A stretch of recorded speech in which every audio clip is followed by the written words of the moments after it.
This market is suffering from what we call PTRD, post-traumatic recession disorder.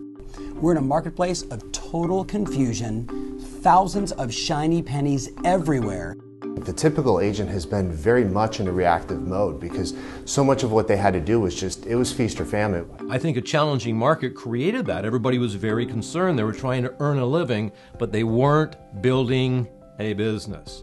Now we're in a situation where the market has fundamentally changed, and understand it's a new era of real estate and you really got to get in the game, and the skills you need for today are different than what you were doing 5 years ago. Agents today are stuck in the minutia. They haven't identified what they're really good at, what's their gift, and then doing that gift every single day makes this business amazing. If you don't sit down and you don't plan your business and you don't say, what are my personal goals, what are my business goals, and create a plan to achieve that, you're starting with basically looking at a map and saying, I want to end up in Toledo, but I have no idea where I am. The market has stabilized, it's settled down, but it's been about 10 years since people practiced the fundamentals of true real estate.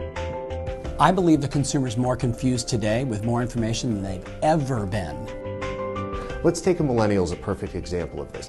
They're going to walk in and they're probably going to have an iPad, and it's going to be loaded up with 75 homes that they want to see because they want, assuming there's 75 homes on your market right now, but they're going to want to see and touch everything.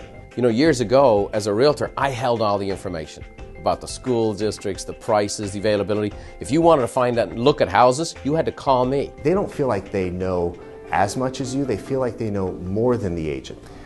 This is the day and age of the knowledge broker.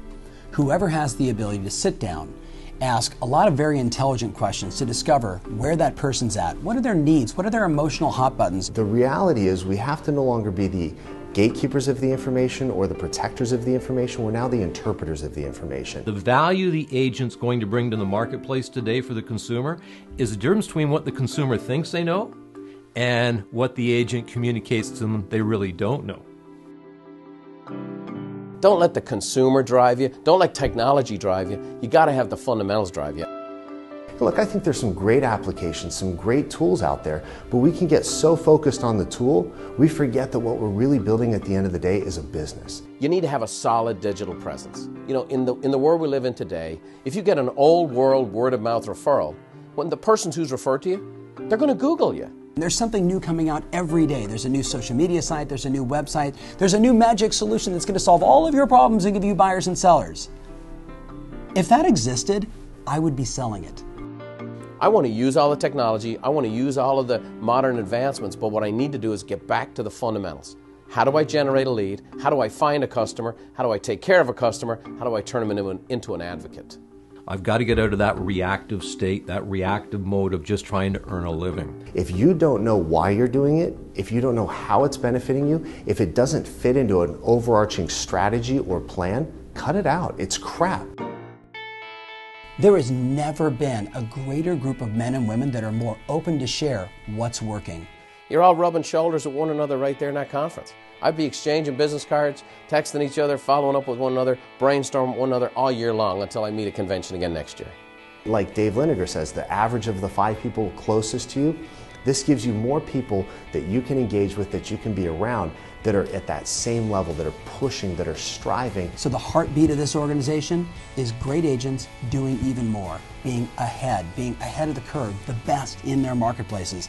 That's what RE/MAX is all about. So I don't see that changing fundamentally. I don't think it should.